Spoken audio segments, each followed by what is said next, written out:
We are going to spend a few days looking at section 3.6 because there is a lot of information in it and the problems are going to take us some time. So we're going to spend an extra few days on this one. So it's solving linear systems in 3 variables. So we have 3 dimensions still. And we have a couple of different options here for answers. One solution is where all 3 of the linear equations would cross and they would meet at one point there, as you can see by that dot. The other one is where there's infinitely many solutions, is where the 3 planes would cross and at a line, and it would include all of the points on that line because those go on forever. So there'd be infinitely many solutions, and then we have no solution where they would never cross. In that first picture, they never touch. And the second picture in the middle there, the one goes through the other 2, but they all 3 have to go through each other in one spot. So just like in the end picture there, there's not one spot where all 3 of them are meeting. So we're going to focus on the one solution today and tomorrow. So we don't have to really worry about the other stuff too much right now, but I just wanted to introduce you to what the graphs would look like. Today we're going to focus on elimination, and we are going to solve this system by using elimination. We have 3 variables and we have 3 equations. Our first step is to eliminate one variable. So we're going to take equations 1 and 2, and we're going to eliminate. So I'm just going to rewrite them down here.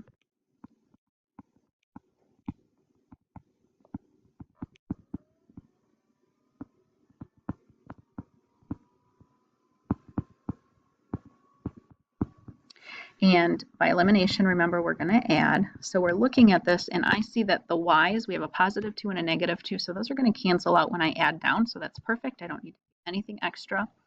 So 1x plus 2x would give me 3x.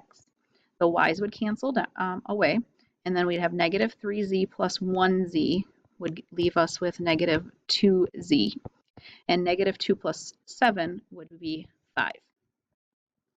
That was equations 1 and 2. So now I'm going to work with equations 1 and 3. So I have x plus 2y minus 3z.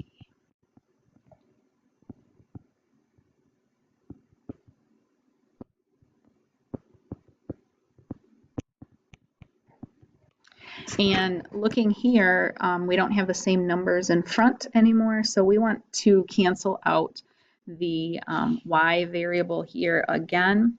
So we have to make it in the bottom equation, so that's a negative 2. So I'm going to go through and multiply everything by negative 2. When I do that here, this positive 2 is going to become a negative 4. And this negative 4 times negative 2 is going to be an 8. So now I can add going down. So I have 1x and negative 2x. That would leave me with a negative x. And the y's would cancel. And negative 3 and negative 4z would be negative 7z. And negative 2 and positive 8 would leave me with 6. So now I've made 2 equations out of using elimination. I've gotten rid of one of the variables. Now I'm going to work with those 2 equations so that I can eliminate one more variable. So I have 3x, copy these down here.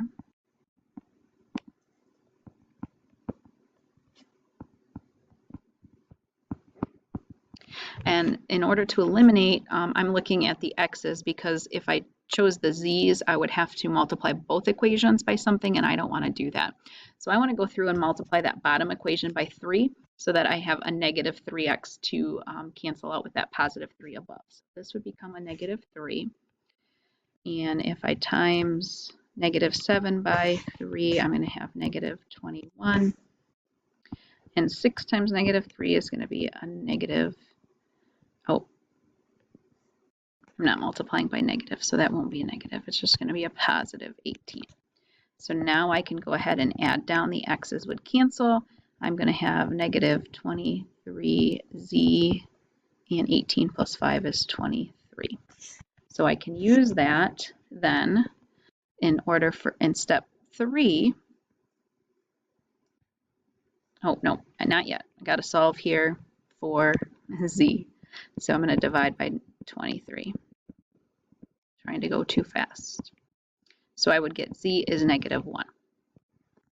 Now I am going to go back to use one of these equations from step 1 where they have 2 variables, and it looks like the -x minus 7z equals 6 over there is the simplest. So -x, and I just figured out that z was -1, so I'm going to replace that z with -1. So I'm going to have -x plus 7 equals 6, and then I'm going to subtract 7. 6 minus 7 is -1, and then we don't want -x, we want a positive x. So divide by -1, so x is 1. Now that I know 2 out of the 3 variables, I can go all the way back up to my original equations, and I can plug in those 2 variables to solve for the 3rd variable. So looking at those 3 from the original problem, the bottom one, the x plus y plus 2z equals -4, looks to be the simplest. So I am going to copy that down here.